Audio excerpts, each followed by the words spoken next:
ದೇವರ ಒಳ್ಳೆಯ ಮತ್ತು ಪ್ರೀತಿಯ ಸೃಷ್ಟಿಯಾದ ಮನುಷ್ಯರೇ, ನಿಮ್ಮೆಲ್ಲರಿಗೂ ನಮ್ಮ ರಕ್ಷಕನಾದ ಯೇಸು ಕ್ರಿಸ್ತನ ಹೆಸರಿನಲ್ಲಿ ವಂದನೆ ಹಾಗೂ ಈ ದಿನದ ವಾಕ್ಯ ಧ್ಯಾನಕ್ಕಾಗಿ ಸ್ವಾಗತ.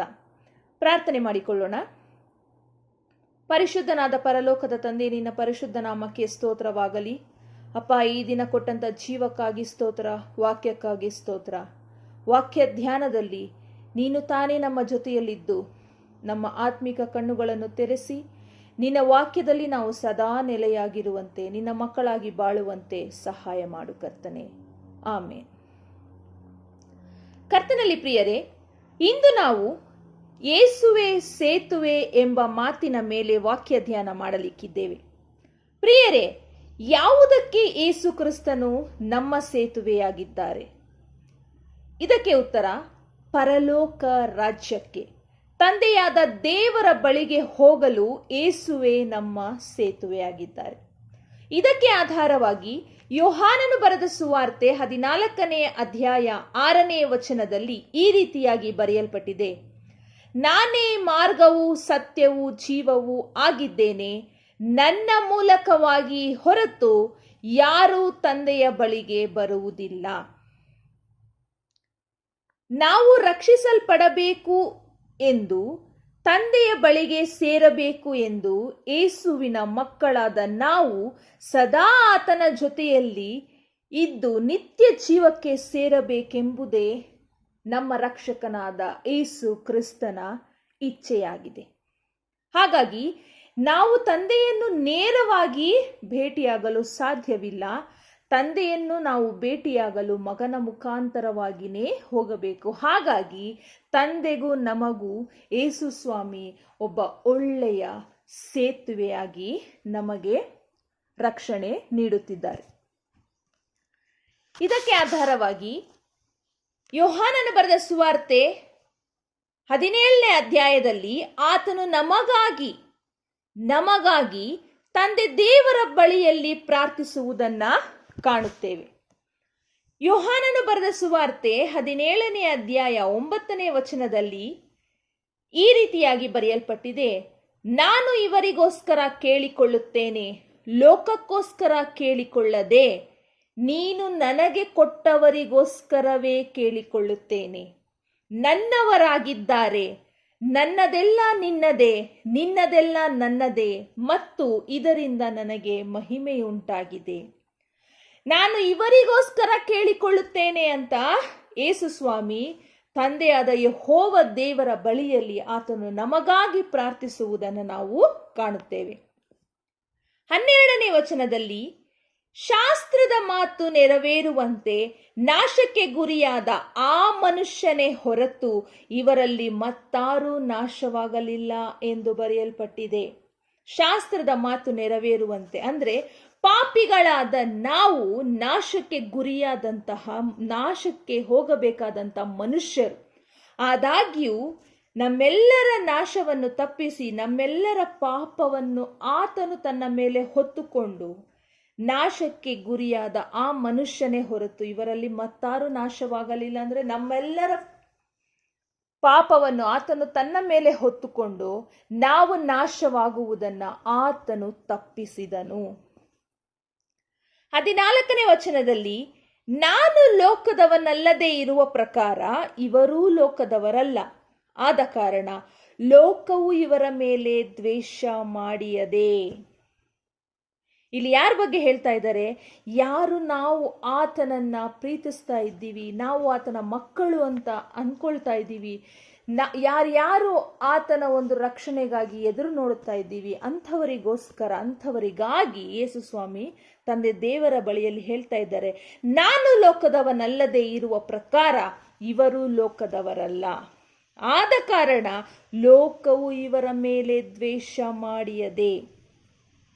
15ನೇ ವಚನದಲ್ಲಿ ಇವರನ್ನು ಲೋಕದೊಳಗಿಂದ ತೆಗೆದುಕೊಂಡು ಹೋಗಬೇಕೆಂದು ನಾನು ಕೇಳಿಕೊಳ್ಳುವುದಿಲ್ಲ. ಇವರನ್ನು ಲೋಕದೊಳಗಿಂದ ತೆಗೆದುಕೊಂಡು ಹೋಗಬೇಕೆಂದು ನಾನು ಕೇಳಿಕೊಳ್ಳುವುದಿಲ್ಲ, ಕೆಡುಕನಿಂದ ತಪ್ಪಿಸಿ ಕಾಪಾಡಬೇಕೆಂದು ಕೇಳಿಕೊಳ್ಳುತ್ತೇನೆ. ಅಂದ್ರೆ ಈ ಲೋಕದಿಂದ ಅವರನ್ನ ತೆಗೆದುಕೊಂಡು ಹೋಗುವಂತ ನಾನು ಕೇಳ್ಕೊಳ್ಳೋದಿಲ್ಲ, ಕೆಡುಕನಿಂದ ತಪ್ಪಿಸು. ಕೆಡುಕ ಅಂದ್ರೆ ಯಾರು? ಇಲ್ಲಿ ಸೈತಾನನಿಂದ ಆಗುವಂತಹ ಎಲ್ಲ ಕೆಟ್ಟದರಿಂದ ಇವರನ್ನ ಕಾಪಾಡು. ಈ ಲೋಕದಲ್ಲಿ ಇದ್ದುಕೊಂಡೇನೆ ನಮಗೆ ಬರುವಂತ ಎಲ್ಲಾ ಕಷ್ಟಗಳ ಮಧ್ಯದಲ್ಲಿ ತಾನು ಜೊತೆಯಾಗಿದ್ದು ನಮ್ಮ ಕೈ ಹಿಡಿದು ನಡೆಸುತ್ತಾರೆ ಎನ್ನುವುದಕ್ಕೆ ಇದು ಒಂದು ಉತ್ತಮವಾದ ಉದಾಹರಣೆಯಾಗಿದೆ. ಕಷ್ಟ ಬಂತು ಅಂತ ಇವರನ್ನ ಲೋಕದೊಳಗಿಂದ ತಗೊಂಡು ಹೋಗ್ಬೇಡಪ್ಪ. ಕೆಡುಕನಿಂದ ಇವ್ರಿಗೆ ತೊಂದರೆ ಆಗ್ತಾ ಇದೆ ಅಂದ್ರೆ ಲೋಕದಿಂದ ತಗೊಂಡು ಹೋಗ್ಬೇಡ, ಆದ್ರೆ ಆ ಕೆಡುಕನಿಂದ ತಪ್ಪಿಸಿ ಇವರನ್ನ ಕಾಪಾಡು ಅಂತ ಯೇಸು ಸ್ವಾಮಿ ನಮ್ಮೆಲ್ಲರಿಗೋಸ್ಕರ ತಂದೆಯಾದ ದೇವರ ಬಳಿಯಲ್ಲಿ ಕೇಳ್ಕೊಳ್ತಾ ಇದ್ದಾರೆ. 22ನೇ ವಚನದಲ್ಲಿ, ನೀನು ನನ್ನಲ್ಲಿಯೂ ನಾನು ನಿನ್ನಲ್ಲಿಯೂ ಇರುವ ಪ್ರಕಾರ ಅವರೂ ನಮ್ಮಲ್ಲಿ ಇರಬೇಕೆಂತಲೂ ಕೇಳಿಕೊಳ್ಳುತ್ತೇನೆ. ಇದು ಎಷ್ಟು ಒಳ್ಳೆಯ ಒಂದು ಪ್ರೀತಿಗೆ ಉದಾಹರಣೆಯಾಗಿದೆ. ತಂದೆ ದೇವರ ಬಳಿಯಲ್ಲಿ ಇರುವಂತಹ ಯೇಸು ಕ್ರಿಸ್ತನು ಆತನ ಒಂದು ಪವಿತ್ರವಾದ ಸ್ಥಾನಕ್ಕೆ ನಮ್ಮನ್ನು ಕರೆದುಕೊಂಡು ಹೋಗಲ್ಲ. ಆತನಿಗೆ ಎಷ್ಟು ನಮ್ಮ ಮೇಲೆ ಪ್ರೀತಿ ಇದೆ ಅನ್ನೋದು ಗೊತ್ತಾಗ್ತಾ ಇದೆ. ನೀನು ನನ್ನಲ್ಲಿಯೂ ನಾನು ನಿನ್ನಲ್ಲಿ ಇರುವ ಪ್ರಕಾರ ಅವರೂ ನಮ್ಮಲ್ಲಿ ಇರಬೇಕೆಂದು ಕೇಳಿಕೊಳ್ಳುತ್ತೇನೆ. ಆಮೇನ್. 24ನೇ ವಚನದಲ್ಲಿ, ತಂದೆಯೇ, ನೀನು ಯಾರನ್ನು ನನಗೆ ಕೊಟ್ಟಿಯೋ ಅವರು ನಾನಿರುವ ಸ್ಥಳದಲ್ಲಿ ನನ್ನ ಕೂಡ ಇದ್ದುಕೊಂಡು ಲೋಕವು ಹುಟ್ಟುವುದಕ್ಕಿಂತ ಮುಂಚೆಯೇ ನೀನು ನನ್ನನ್ನು ಪ್ರೀತಿಸಿ ನನಗೆ ಕೊಟ್ಟಿರುವ ಮಹಿಮೆಯನ್ನು ನೋಡಬೇಕೆಂದು ಇಚ್ಛಿಸುತ್ತೇನೆ. ದೇವರೇ, ನೀನು ಯಾರ್ಯಾರನ್ನ ನನಗೆ ಕೊಟ್ಟಿಯೋ, ನನ್ನ ಮಕ್ಕಳಾಗಿ ಯಾರ್ಯಾರನ್ನ ರಕ್ಷಿಸುವಂತ ಬಾಧ್ಯತೆಯನ್ನು ನೀನು ನನಗೆ ಕೊಟ್ಟಿಯೋ ಅಂಥವರೆಲ್ಲರೂ ರಕ್ಷಣೆ ಹೊಂದಿದ ಮೇಲೆ ನಾನಿರುವಂತಹ ಜಾಗದಲ್ಲಿ ಪವಿತ್ರವಾದ ಸ್ಥಾನದಲ್ಲಿ ಅವರೂ ಇರಬೇಕು. ಮತ್ತೆ ನೀನು ನನಗೆ ಈ ಲೋಕ ಉಂಟಾಗುವುದಕ್ಕಿಂತ ಮುಂಚೆ ಕೊಟ್ಟಿದ್ದಂಥ ಮಹಿಮೆಯನ್ನ ಅವರು ಆ ಜಾಗದಲ್ಲಿ ನನ್ನ ಕುರಿತು ಕಾಣಬೇಕು. ಇದರಿಂದ ನಿನಗೆ ಮಹಿಮೆ ಉಂಟಾಗಬೇಕು ಅಂತ ಯೇಸು ಸ್ವಾಮಿ ಇಲ್ಲಿ ನಮ್ಮೆಲ್ಲರನ್ನ ಕುರಿತು ಮಾತಾಡ್ತಾ ಇದ್ದಾರೆ. 26ನೇ ವಚನದಲ್ಲಿ, ನನ್ನ ಮೇಲೆ ಇಟ್ಟಂತ ಪ್ರೀತಿಯು ಅವರಲ್ಲಿ ಇರಬೇಕೆಂದು ನಾನು ಅವರಲ್ಲಿ ಇರಬೇಕೆಂದು ಪ್ರಾರ್ಥಿಸುತ್ತೇನೆ. ನೋಡ್ರಿ, ತಂದೆ ದೇವರೇ, ನೀನು ನನ್ನ ಮೇಲೆ ಇಟ್ಟಿರುವಂತ ಪ್ರೀತಿನ ಅವರ ಮೇಲೂ ಇಡು ಅಂತ ಇಲ್ಲಿ ಯೇಸು ಸ್ವಾಮಿ ಕೇಳ್ಕೊಳ್ತಾ ಇದ್ದಾರೆ. ಎಷ್ಟು ಒಳ್ಳೆಯ ಪ್ರೀತಿ ಆತನು ನಮ್ಮ ಮೇಲೆ ಇಟ್ಟಿದ್ದಾರೆ. ಕರ್ತನಲ್ಲಿ ಪ್ರಿಯರೇ, ತಂದೆನ ಕೇಳ್ತಾ ಇದ್ದಾರೆ, ತಂದೆ, ನನ್ನ ಮೇಲೆ ಇಟ್ಟಂತ ಪ್ರೀತಿ ನೀನು ಅವರ ಮೇಲೂ ಇಡು ಮತ್ತು ನಾನು ಅವರಲ್ಲಿ ಇರಬೇಕೆಂದು ಪ್ರಾರ್ಥಿಸುತ್ತೇನೆ. ನಾನು ಅವರ ಜೊತೆನಲ್ಲಿ ಇರಬೇಕು ಅನ್ನೋದು ಇದು ನನ್ನ ಬೇಡಿಕೆಯಾಗಿದೆ.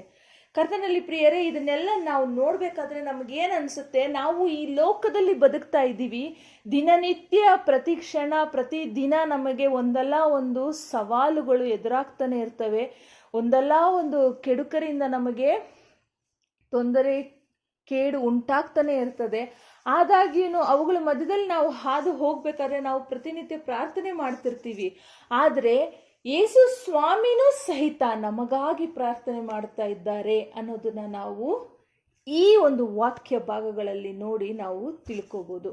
ಯಾಕಂದ್ರೆ ತಂದೆ ದೇವರ ಬಳಿಯಲ್ಲಿ ಯೇಸು ಸ್ವಾಮಿ ಹೋಗಿದ್ದಾರೆ, ಅಲ್ಲಿದ್ದಾರೆ, ಅಲ್ಲಿಂದ ನಮ್ಮನ್ನೆಲ್ಲ ನೋಡ್ತಾ ಇದ್ದಾರೆ.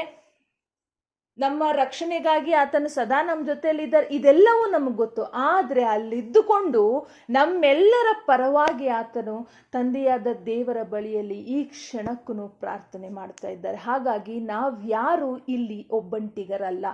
ಆತನು ನಮ್ಯಾರನ್ನೂ ಒಂಟಿಯಾಗಿ ಬಿಟ್ಟಿಲ್ಲ. ಯೇಸು ಸ್ವಾಮಿ ನಮ್ಮೆಲ್ಲರನ್ನು ಎಷ್ಟು ಪ್ರೀತಿಸ್ತಾರೆ, ಆತನು ನಮ್ಮನ್ನು ಎಷ್ಟು ಇಷ್ಟಪಡ್ತಾರೆ ಅನ್ನೋದಕ್ಕೆ ಇದು ಮತ್ತೊಂದು ಉದಾಹರಣೆಯಾಗಿದೆ. ಆತನ ಪ್ರೀತಿಗೆ ನಾವು ಯೋಗ್ಯರಾಗಿ ನಡೆದುಕೊಳ್ಳಬೇಕು. ಕರ್ತನಲ್ಲಿ ಪ್ರಿಯರೇ, ಆತನ ಪ್ರೀತಿಗೆ ನಾವು ಯೋಗ್ಯರಾಗಿ ನಡೆದುಕೊಳ್ಳಬೇಕು. ಆತನ ಮಕ್ಕಳಾಗಿ ಆತನಿಗಾಗಿ ಬಾಳಬೇಕು. ಆತನು ಸದಾ ನಮ್ಮ ಜೊತೆಯಲ್ಲೇ ಇರುವಾತನಾಗಿದ್ದಾನೆ, ನಮ್ಮನ್ನು ಕಾಯುವಾತನಾಗಿದ್ದಾನೆ ಮತ್ತು ತಂದೆಗೂ ನಮಗೂ ಮಧ್ಯೆ ಸೇತುವೆಯಾಗಿದ್ದಾನೆ. ಯಾವುದೇ ಕಾರಣಕ್ಕೂ ನಾವು ಒಬ್ಬಂಟಿಗರಲ್ಲ. ಯಾವುದೇ ಪರಿಸ್ಥಿತಿಯಲ್ಲಾದರೂ ನಾವು ಅನಾಥರಲ್ಲ. ನಾವು ತಂದೆ ದೇವರ ಪ್ರೀತಿಯ ಕುಮಾರನಾಗಿರುವ ಯೇಸು ಕ್ರಿಸ್ತನ ಮಕ್ಕಳಾಗಿದ್ದೇವೆ. ಆತನು ಪರಿಪಾಲಿಸುವ ಹಿಂಡು ನಾವಾಗಿದ್ದೇವೆ. ಹಾಗಾಗಿ ಧೈರ್ಯವಾಗಿರೋಣ. ನಮ್ಮ ಕಷ್ಟಗಳ ಜೊತೆಯಲ್ಲಿ ನಮಗಾಗಿ ಪ್ರಾರ್ಥಿಸಲು ನಮ್ಮ ಜೊತೆಯಲ್ಲಿ ನಾವು ಇಷ್ಟಪಡುವಂತಹ ಯೇಸು ಕ್ರಿಸ್ತನು ನಮ್ಮ ಜೊತೆಯಲ್ಲಿ ಸದಾ ಇರುತ್ತಾರೆ.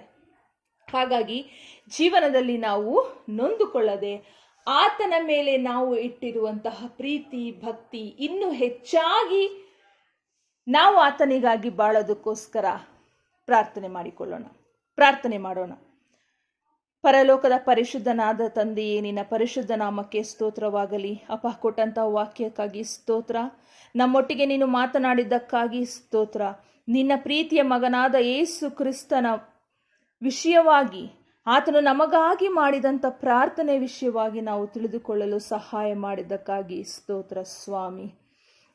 ಆತನು ಇಚ್ಛಿಸುವ ಪ್ರಕಾರವೇ ನಾವು ಆತನ ಮಕ್ಕಳಾಗಿ ಬಾಳಲು ಇಚ್ಛಿಸುತ್ತೇವೆ. ದಯಮಾಡಿ ಯೇಸು ಕ್ರಿಸ್ತನ ಹೆಸರಿನಲ್ಲಿ ನಮ್ಮನ್ನು ಈ ಭೂಲೋಕದಲ್ಲಿ ಬಾಳಲು ನಮಗೆ ಸಹಾಯ ಮಾಡು. ಆತನ ಮಕ್ಕಳಾಗಿ ಆತನಿಗಾಗಿ ಬಾಳುವಂಥ ಕೃಪೆ ನಮಗೆ ಕೊಡಬೇಕಾಗಿ ಬೇಡಿಕೊಳ್ಳುತ್ತೇನೆ ಸ್ವಾಮಿ. ನಮ್ಮನ್ನು ನಾವು ತಗ್ಗಿಸುತ್ತೇವೆ. ಎಲ್ಲ ಘನ ಮಾನ ಮಹಿಮೆ ಯುಗ ಯುಗಾಂತರಗಳಲ್ಲಿಯೂ ನಿನಗೆ ಸಲ್ಲಿಕೆಯಾಗಿರಲಿ. ಆಮೇನ್. ಕರ್ತನಲ್ಲಿ ಪ್ರಿಯರೇ, ತಂದೆ ದೇವರು ನಿಮ್ಮೆಲ್ಲರನ್ನು ಹೆಚ್ಚಾಗಿ ಆಶೀರ್ವದಿಸಿ ಕಾಯ್ದು ಕಾಪಾಡಿ ಕೈ ಹಿಡಿದು ನಡೆಸಲಿ. ಆಮೇನ್.